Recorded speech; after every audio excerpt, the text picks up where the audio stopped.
नमो वैकुंठाणं नमो सिद्धाणं नमो आयतीयाणं नमो वज्रायाणं नमो लोये सवसामूढं वन्दितु सर्वसिद्धे दोमचलमणोगुङ्गदिं पत्ते बोच्छामि समय पापो निर्मोसदिके विधि ललिता से परमेष्टि भगवान की विश्ववंदनीय महावीर भगवान की आचार्य भगवान कुंद कुंद स्वामी की आचार्य गुरु विरासक जी महाराज की आचार्य श्री विशुद्ध सर्वज्ञ महाराज की महाराज की महान भाव शमय कृष्णा की व्याख्या चल रही है। आचार्य भगवान यहाँ पर बता रहे हैं सैन्य बल, बाहुबल, धन बल, प्रज्ञा बल के सामने सभी तुच्छ हैं। संपूर्ण बलों का सहकारी साधन कोई है तो पुण्य बल है। यदि पुण्य बल नहीं है तो ज्ञान बल भी काम नहीं कर पाएगा। पुण्य बहुत आवश्यक है। आचार्य भगवान बताते हैं चाहे मोक्ष मार्ग हो चाहे संसार मार्ग हो, सिद्ध बनने के लिए भी पुण्य बल चाहिए। पुण्य को हे कहकर निज की वंचना मत कर देना। यदि पुण्य ना होता तो हाथ जोड़ने की सामर्थ्य ना होती। पहले वस्तु को वस्तु स्वीकारिए। वस्तु को वस्तु कहने में पाप नहीं मानना चाहिए। वस्तु के धर्म को वस्तु धर्म मानना चाहिए। उसको निज स्वभाव मानना अज्ञान का है और वस्तु को वस्तु मानना ज्ञान है। पुण्य पाप भी आत्मा का कर्मभूत स्वभाव नहीं है, परंतु पुण्य पाप साता असाता की प्रकृतियां आत्मा में अधिष्ठित है। इसमें कोई पाप नहीं है। पुण्य वस्तु को पुण्य वस्तु और पाप वस्तु को पाप वस्तु एक दृष्टि उपेक्षा दृष्टि से देखो। आप निज वस्तु क्यों मानते हो? इस देह के अभाव में मनुष्य पर्याय के अभाव में क्या तत्व उपदेश सुन पाते? क्या निर्ग्रंथ मुनि बन पाते? यह मनुष्य पर्याय साता का उदय पाप से मिला कि पुण्य से मिला? पुण्य से मिला। तपस्या पुण्य के लिए कर रहा है कि पाप के लिए? नहीं, ना पुण्य के लिए और ना पाप के लिए। फिर कर्म क्षय के लिए तपस्या कर रहा है। कर्म क्षय के लिए तपस्या भी तभी कर पाएगा जब पुण्य प्रकृति साथ दे रही होगी। जब पुण्य प्रकृति साथ नहीं देगी तो तपस्या क्या कर पाएगा? पापी जीव के परिणाम विशुद्ध नहीं रहते। समय मिलता तो घर में सो जाता, दोपहर में यहाँ क्यों आते? लेकिन नहीं, समय मिला तो चलो दिनवाणी सुनने चलते। भैया ये पुण्यानुबंधी पुण्य का उदय चल रहा है। रविवार को प्रवचन सुनने आ गए, पिकनिक मनाने भी तो जा सकते थे। जिसका पुण्यानुबंधी पुण्य का उदय होगा वह अवकाश के दिन भी पुण्य में अवकाश नहीं दिलाएगा। जिसका पाप का उदय होगा वह पाप को अवकाश नहीं दिलाएगा, वो तो पाप ही करेगा। जो पिकनिक मनाने जा रहे हैं, होटलों में जा रहे हैं, वे निज के पुण्य को अवकाश दे रहे हैं और पाप को दिला रहे हैं। अच्छे काम करने वालों को छुट्टी नहीं देनी पड़ती, भले ही उसका वेतन बढ़ा देना, लेकिन काम लेते। ज्ञानी पुरुष अच्छे काम करने वालों को छुट्टी नहीं देते, उसका वेतन जरूर बढ़ा देते हैं। यही माँ भारती बोल रही है, एक वत्स प्रशस्त परिणामों को अवकाश मत देना। उनकी विशुद्धि का वेतन बढ़ा देना, निर्जरा का वेतन और बढ़ा देना, लेकिन अवकाश नहीं देना। इतनी शांति मेरे बोलने से नहीं है। आप मेरे बोलने के विषय को स्वयं का ज्ञेय बना रहे हो, स्वयं का ज्ञान बना रहे हो, इसलिए आपको शांति महसूस हो रही है। इतना गहरा चिंतन यदि आप सोच सकते हो, बताओ इस चिंतन से आपको कैसी अनुभूति हो रही है? आत्मा के प्रदेश खिंचते नहीं दिख रहे क्या? जिसने तत्व का बोध कर लिया हो वह जीव पर की चर्या में अपना समय नष्ट नहीं कर सकता। पर की चर्या में अपनी समय क्यों नष्ट करेगा? मेरी देह का मेरे से अत्यंत अभाव है, यह वैराग्य शक्ति बोल रही है। मैं अपनी देह को अपना नहीं मानता, यदि मानूंगा तो मैं घोर मिथ्या दृष्टि। अपनी देह को ना अपना माना था, ना मानूंगा। इस देह का परमाणु परमाणु कैसा है? स्वतंत्र है। परमाणु परमाणु स्वतंत्र है। मैं चैतन्य हूँ और ये जड़भूत है। जड़ का चेतन से एकत्व कैसे? भैया संश्लेष संबंध है, एकत्व भाव नहीं है। जड़ चेतन का बंध बंधक संबंध तो है, परंतु एकत्व भाव नहीं है। जड़ कभी चेतन नहीं बनेगा, चेतन कभी जड़ नहीं बनेगा। एक भूत दिख तो रहा है, ये घृत के चिकनेपन के समान नहीं है। आप जिसे देख रहे हो वे आचार्यश्री नहीं है, ना विराग सागर जी है, ना विशुद्ध सागर जी है। और जो विशुद्ध सागर जी हैं आज तक आपने देखे ही नहीं, उनका नाम विशुद्ध सागर है। जिनको आपने आज तक देखा ही नहीं, उनका नाम विशुद्ध सागर है ही नहीं। जो तुम देख रहे हो वह नीर चीर संबंध दिख रहा है। आचार्य की सोच, उनके विचार, उनका चिंतन सोचने समझने योग्य है। उनका कहना देखिए, परंतु वो कहते हैं जो मैं हूं वह घी का चिकनापन है। जो इस उद्गल पिंड को देखकर गाली दे रहे हैं सो दें, मैं क्यों रोकूं? जिसकी दुर्गति निश्चित है उसको कौन रोक पाएगा? मैं चेतन पिंड हूँ, मेरा स्वभाव घृत में चिक्कड़पन है। देह और मेरा संबंध कैसा है? नीर चीर के समान है, पानी और दूध के समान। नीर में क्षीर मिल सकता है, क्षीर में नीर मिल सकता है, लेकिन नीर क्षीर होता नहीं है। यदि नीर क्षीर हो जाता तो मावा कैसे बनता?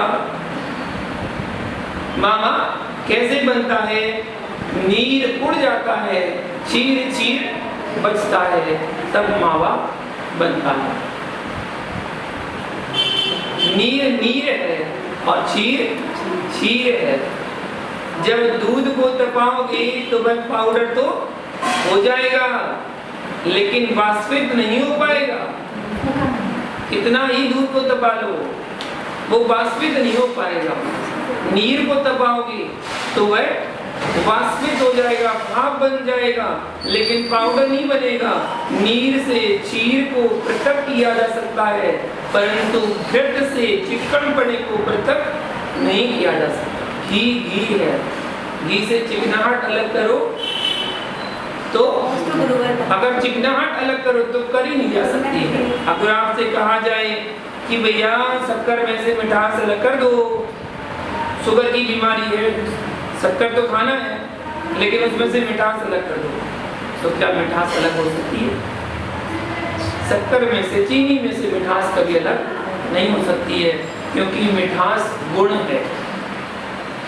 ऐसे ही घी में से चिक्कड़पड़े को पृथक नहीं किया जा सकता है। जैसे घृत का चिक्कड़पन घृत से भिन्न नहीं हो सकता है, ऐसे ही मेरी आत्मा से ज्ञान दर्शन गुण भिन्न नहीं हो सकता। जो ज्ञान दर्शन स्वभावी है वह मात्र मैं हूं। कोई मुनिराज हो,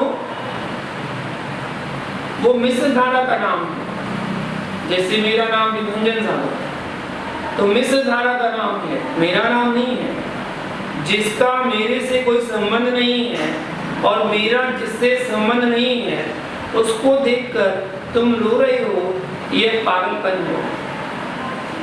यदि ज्ञानी कह रहा है कि देह मेरी नहीं है, तुम उसके बारे में अशुभ सोच रहा है, उसे कोई दुख नहीं हो रहा है।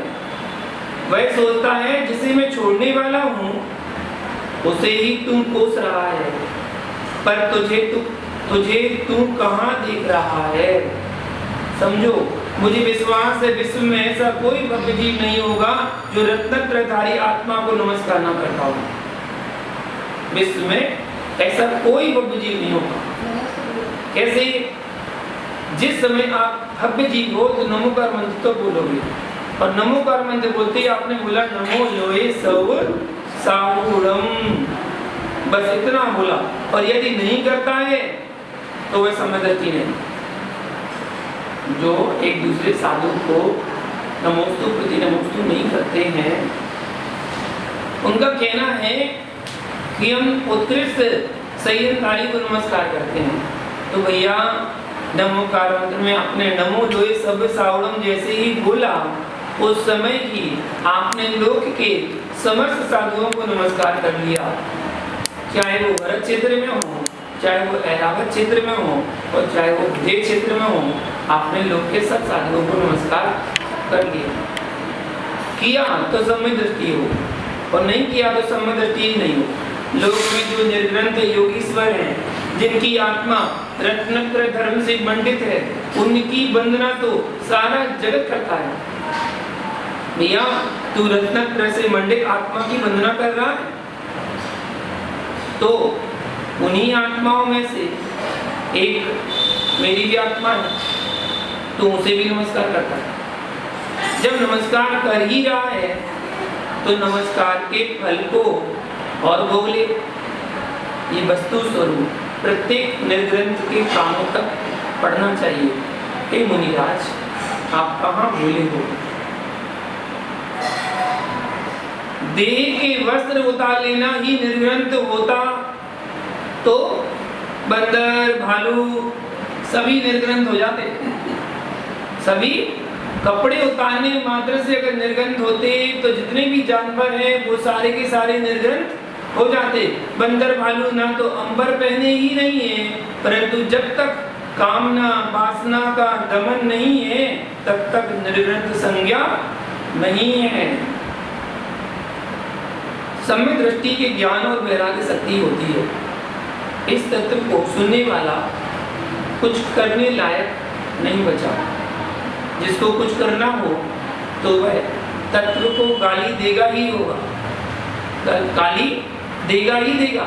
ध्यान रखना, जीवन में यदि स्वप्न में भी मुनिराज बनने के भाव हो, कोई भी आचार्य तुझे दीक्षा देंगे तो व्यवहार चलाने के लिए तेरा नाम जरूर रखा जाएगा। वो व्यवहार चलाने वाली बात है। तुझे इतना बोध होना चाहिए कि जन्म देने वालों ने जो तेरा नाम रखा, इसी पर्याय में वह नहीं बचा। इसी पर्याय में वो नाम नहीं बचा। अब दूसरा कहाँ बचेगा? जिसने जन्म दिया, जिसने नाम रखा, वो नाम इसी पर्याय में नहीं बचा, तो दूसरा नाम जो रखा गया वो बचेगा क्या? ये नाम रहेगा तब कब तक है? कब से? इस नाम संज्ञा के राग में संज्ञान को मत भूल जाना, अपनी आत्मा को मत भूल जाना। जगत के नाथ कहलाने के राग में निज नाथ को मत भूल जाना। सारे राग देश नाम के ही हैं, संज्ञा के पीछे हैं। कहीं कार्ड पत्रिका पोस्टर छप रहा हो, किसी का नाम छूट जाए तो समाज में लड़ाई झगड़े हो जाते हैं। मेरा नाम क्यों नहीं आया? ऊपर अगर फोटो ऊपर नीचे आ गई तो लड़ाई झगड़ा हो गया, मेरी फोटो उसके पहले आनी थी, इसके पहले बाद में क्यों आई? अरे आई तो ये नहीं देखा, फोटो क्यों नहीं आई? आई तो नीचे आई, इसी चक्कर में फंसा, सब इसी के पीछे है। चित पिंड चैतन्य भगवान आत्मा तो सभी के सदृश है। जिस दिन जिसे आप आचार्य भगवान कह रहे हो, विराम सागर कह रहे हो या विशुद्ध सागर कह रहे हो, वह सिद्धालय में पहुंच जाएगा तो ऐसा कौन होगा जो उनकी वंदना नहीं करेगा? एक दिन ऐसा आएगा जब वो सिद्धालय में पहुंच जाएंगे तो ऐसा कौन होगा जो उनकी वंदना नहीं करेगा? सब करेंगे। जो भव्य संबंध रखी होंगी वे सब करेंगे। निश्चय व्यवहार दोनों अवस्थाओं को पकड़ो। भगवान महावीर की आत्मा को भी आप नमस्कार करते हो, पहचान तो करना ही पड़ती है। ये सिद्ध क्षेत्र है किसके नाम पर? भगवान महावीर की निर्वाण स्थली पावापुर, पार्श्वनाथ स्वामी का निर्वाण क्षेत्र, सम्मेद शिखर का स्वर्णभद्र कूट। समझ गए? हाँ, यदि ऐसे ही जीव का समझना रहे तो तत्व में कोई विकल्प ही है ही नहीं। तत्व में कोई विकल्प है ही नहीं। विश्वास रखो, जितने संप्रदाय हैं सब रागियों के, जितने भी संप्रदाय हैं वे सब रागियों के हैं, अहंकारियों के हैं। जितने पंथ आमना हैं सब अहंकारियों के हैं, क्योंकि जिनवाणी में तो किसी भी पंथ का नाम एक भी ग्रंथ में नहीं है। पंचम काल में सारे पंथ आपस में जरूर लड़ते हैं, परंतु जिनवाणी में एक भी पंथ का प्रवेश नहीं है। बताओ बताओ। सटकंडागम, गौमटसार, जीवकांड, कर्मकांड, त्रिलोकसार, त्रिलोक बढ़ती, लब्धिसार, चपड़ासार में पंथ कांड सब ढोंगी पाखंडी लोग हैं जो अपनी कसाय को पुष्ट करने के लिए पंथ चलाते रहते हैं। ध्यान देना। हे अग्नि, तुम रोटी की आग में गई और चूल्हे में झुलस गई। रोटी के राग में गई और चूल्हे में झुलस गई। लकड़ी को जलना पड़ेगा चूल्हे के नीचे और रोटी फूलेगी तवे में। जलना किसको पड़ा? जलना लकड़ी को पड़ा। फूल रही कौन? रोटी। फूलेगी तवे में रोटी। ध्यान दो, जितने संप्रदाय के बड़े बड़े लोग हैं, साधु, महात्मा, नेता वगैरह, ये सब रोटी की तरह ऊपर बैठे फूलते हैं और बेचारी सामान्य जनता को नीचे झुलसना पड़ता है। जब भी देश में कोई दंगा झगड़ा होता है तो नेता लोग क्या करते हैं? पहले जान करके जेल में चले जाएंगे, पहले जानकर जेल में चले जाएंगे। यहाँ हम सुरक्षित हैं, बाहर होंगे तो खतरा होगा, जेल में सुरक्षित हैं। और तुम लड़ो बाहर, तुम लड़ो बाहर। विश्वास मानो, युग ऐसा चल रहा है, साधुओं के भी ऐसे परिणाम हो चुके हैं। वे तो आहार करके अपने कक्ष में बैठ गए शांति से और अपना काम करेंगे, और आप झगड़ा करके अपने परिणाम खराब करेंगे। इसलिए सुरक्षित रहो। ऐसा ही हो रहा है, सब तवे में फूल रहे हैं और हमारी बोली समाज को लकड़ी बना रहे हैं। निश्चय और व्यवहार ये दोनों हमारे आगम के नए हैं। इन दोनों नयों में से एक एक को पकड़कर इतना खींच दिया कि सगे भाइयों को मिलने नहीं दे रहे। एक ऊपर रह रहा है और एक नीचे रह रहा है, दोनों आपस में बात नहीं कर पा रहे हैं। यह कैसा निश्चय व्यवहार का मार्ग है? ये कैसा निश्चय व्यवहार का मार्ग है जो वात्सल्य से शून्य कर रहा है? मानो आज नहीं तो नरक में याद आएगा, मानो आज, वरना नरक में याद आएगा कि मुझे कैसे भ्रमित किया गया था। वस्तु स्वरूप तो ये था, वस्तु स्वरूप अलग है, रागियों के राग अलग है, जैन धर्म अलग है। राग को जैन धर्म मत कहो, राग को जैन धर्म मत कहो, राग को धर्म मत मानियो। राग धर्म होता ही नहीं। जब राग धर्म नहीं होता है तो द्वेष धर्म कहां से हो गया, कहां से हो जाएगा? जब राग धर्म नहीं तो द्वेष धर्म कहां से हो जाएगा? श्लोक इस ग्रंथ में का राग द्वेष द्वै दीर्घ नेत्राकर्षण कर्मणा अज्ञान सुचरम जीवा संसार दो ब्रह्मत्य सब। राग और द्वेष मथानी में लगी दो रस्सियां हैं। जैसे दही को जब मथते हैं तो एक मथानी डालते हैं, उसमें एक रस्सी लगी रहती है, एक खींचो दूसरी को छोड़ो, दोनों रस्सियों के बीच में मथानी रूपी आत्मा घूम रही है, किंचित भी विवेक है। तो भैया रागियों के राग से दूर होकर के स्वतंत्र धर्म के स्वरूप को समझो। क्या किसी से बने हो? कितनी उपकारों को तुम पूजोगे?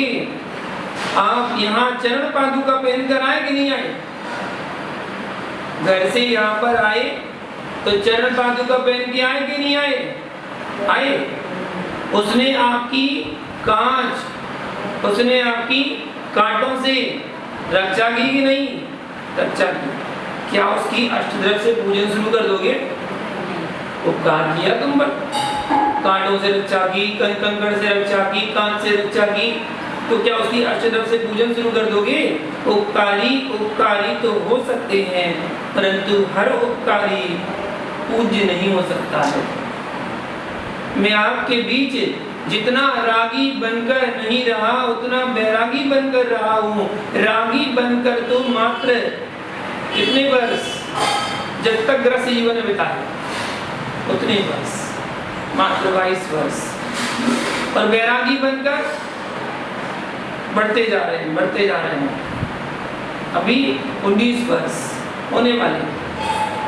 शास्त्रों की अपेक्षा अनुभव से ज्यादा ज्ञान होता है। अनुभव ज्ञान सबसे बड़ा ज्ञान। भैया मदिरा पीने वाले की चेष्टा से समझा जा सकता है, इसके हाव भाव अलग दिखते हैं, इसके हाव भाव अलग दिखते हैं। ऐसे ही ज्ञान वैराग्य शक्ति से युक्त जीव के हाव भाव अलग दिखते हैं, और ज्ञान मद पीने वाले के हाव भाव अलग दिखते हैं। तपस्वी का चेहरा अलग रहता है और तप का मद पीने वाले का चेहरा अलग होता है। कुलीन पुरुष का चेहरा दमकता है, और जो कुल के मद वाले का चेहरा अलग होता है, जो मद वाला अहंकार करना। इसलिए उपकार स्वीकार करना चाहिए, परंतु उपकार खुद मात्र है, उपकार पूजा भूत नहीं है, उपकार का निषेध नहीं है। उपकार को इतना बड़ा भी स्वीकार नहीं कर पाएंगे कि परमात्मा को भूल करके उस उपकार के पक्ष को हम संप्रदाय नहीं बना पाएंगे।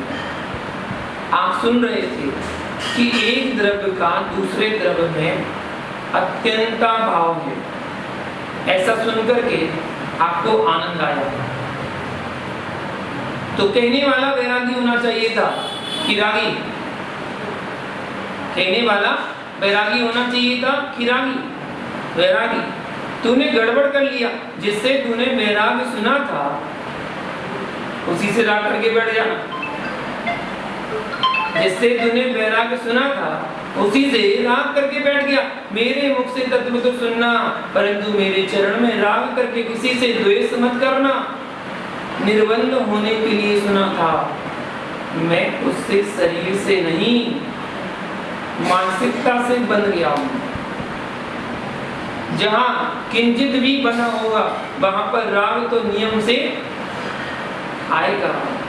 उसके बारे में कोई कुछ भी कहेगा तो द्वेष भी आएगा। तेरी आत्मा का तो अभाव ही अभाव है, क्योंकि तूने स्वतंत्रता को अभी जाना ही नहीं है। सम्यक दृष्टेर भवति ज्ञान वैराग्य शक्ति। इस समय आप निश्चय व्यवहार महावीर स्वामी पारसनाथ, आचार्य विराट सागर, विशुद्ध सागर, सारे देश के सागरों को गौण करके देखिए, जब मैं आपको अपने से जोड़ना नहीं चाहता, मैं आपको भगवान से जोड़कर रखना नहीं चाहता, आप कहाँ जुड़ने की बात कर रहे हो? यदि उपकार मानते हो तो निमित्त प्रधानी हो जाओगे। यदि उपकार मानते हो तो निमित्त प्रधानी हो जाओगे। एक तरफ आप निमित्त का निषेध कर रहे हो, दूसरी तरफ इतना बड़ा निमित्त खड़ा किए हो कि जिसके बारे में केवली की वाणी भी नहीं है, जिन वाणी नहीं है कि अमुक जीव भव्य है कि अभव्य, किसी को पता है भव्य कौन है, अभव्य कौन है? मैं निमित्त का इतना बड़ा परड़ा सिर पर क्यों रखूं?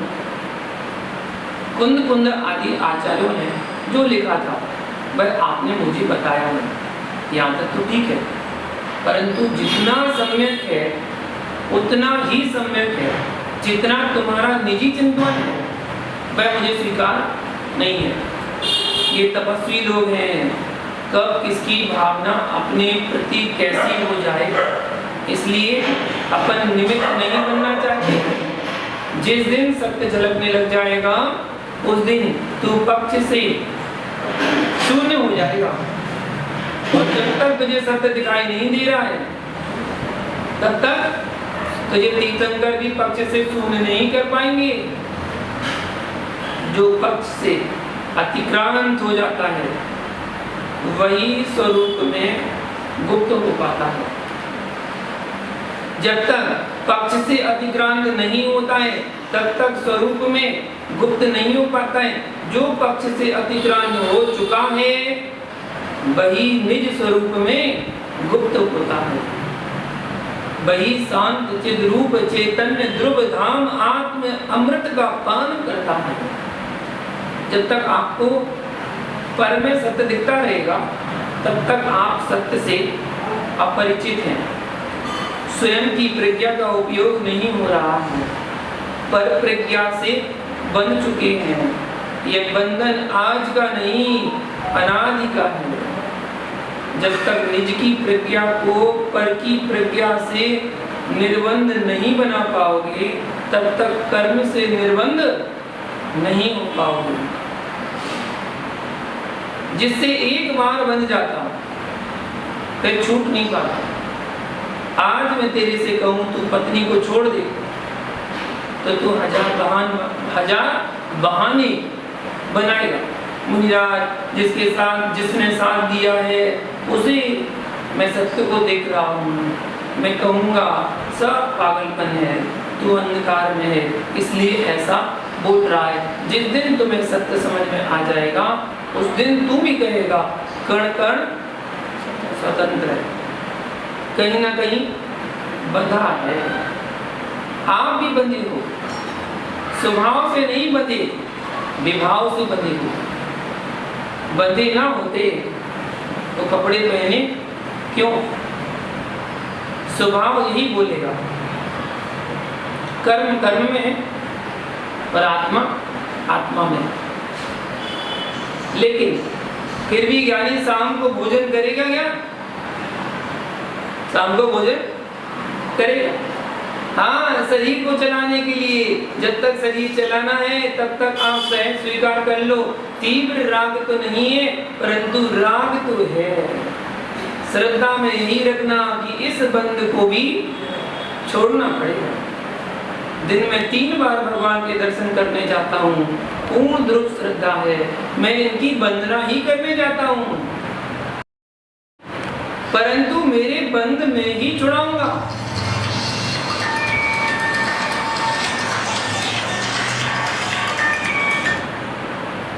ये मेरे बंध नहीं छुड़ा पाएंगे।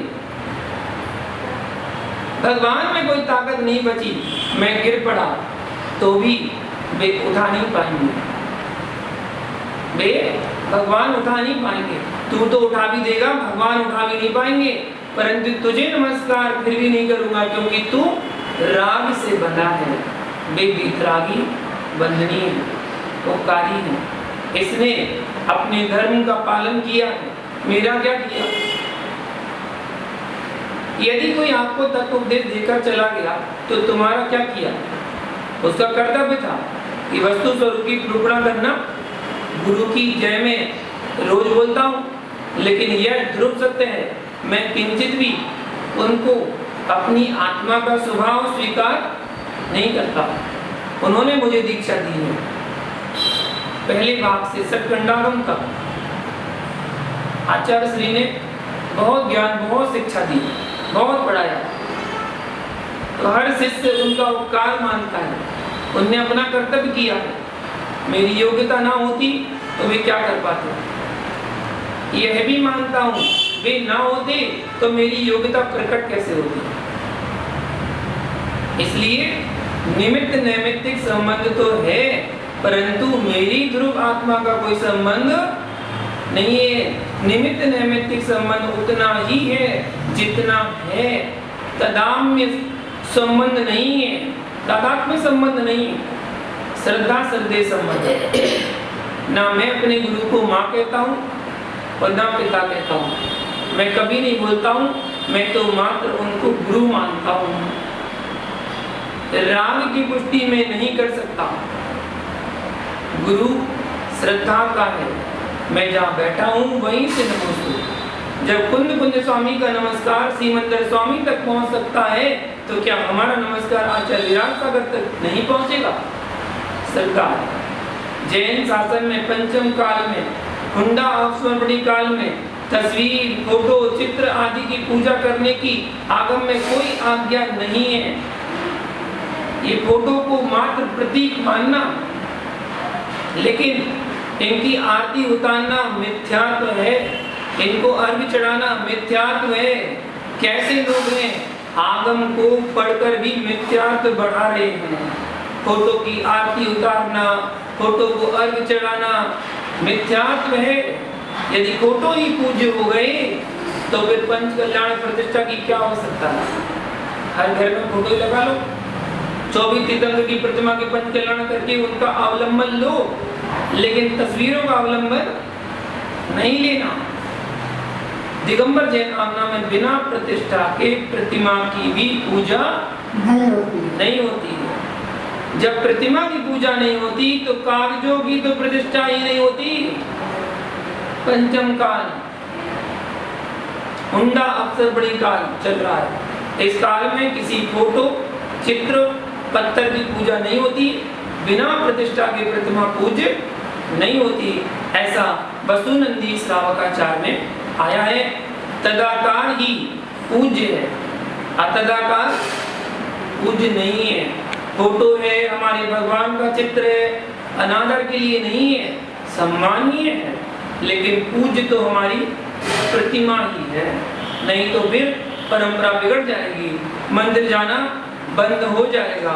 घर में ही फोटो रखकर आप पूजा कर लेंगे, नमस्कार नहीं करना, सम्मान रखना। यदि आचार्य परमेष्ठी की प्रतिमा प्रतिष्ठित है तो उसे नमस्कार जरूर करना। ऐसी हमारी परंपरा है, नमस्कार उस प्रतिमा को करना जो जहाँ विराजी है। जैसे आदिनाथ स्वामी कुंडलपुर में विराजे हैं, तस्वीर सामने है, आप देखो, लेकिन जब नमस्कार करोगे तो कुंडलपुर में विराजी प्रतिमा को नमस्कार करोगे, ना कि फोटो को। कहने का सार समझो, व्यवहार पक्ष अनेक कोटि का है, परमार्थ दृष्टि यह है। राग राग है, रतो बंधि कमम। राग से, नियम से कर्म का बंध होता है। राग आग दहे सदा, ताते समामृत से ही। राग तो आग है, वह तो जलाएगी, चाहे छोटी हो चाहे बड़ी हो, वह तो जलाएगी ही जलाएगी। कोई पक्ष वाला मेरा शत्रु ही नहीं है, पक्षपात में है, जीव द्रव पहले है, प्राणी मात्र के प्रति सत्वे सुमैत्री यह भाव होना चाहिए। परंतु विपरीत पक्ष की पुष्टि स्वप्न में भी ना करें। वैराग का अर्थ अलग है। वैराग का तात्पर्य किसी वस्तु से द्वेष नहीं है, किसी वस्तु विशेष में राग भी नहीं है। वैराग विरक्ति से युक्त होता है।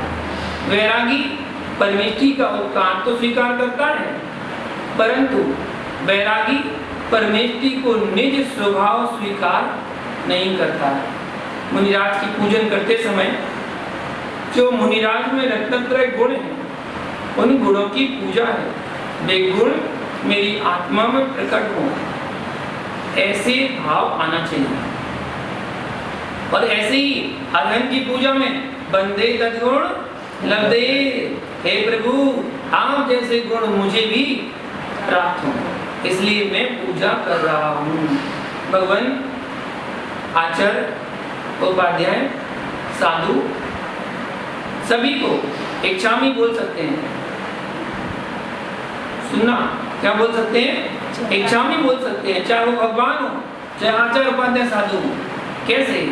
और आप बोलते भी हो प्रतिक्रमण में, क्या बोलते हो? इच्छामी मनते, हे भगवान मैं इच्छा करता हूँ। बंदे तद्गुण लब्धे, आपके गुणों की प्राप्ति मुझे भी हो। इच्छा का वंदना की दृष्टि से क्षुल्लक जी से बोलते हैं, परंतु यथार्थ में पांचों परमेष्टि से इच्छामी बोलते हैं। हम रत्नत्रय धर्म की पूजा करते हैं, राग की पूजा नहीं करते हैं, परंतु राग देखे बिना रत्नत्रय धर्म दिखता नहीं है, इसलिए उसकी भी पूजा करते हैं।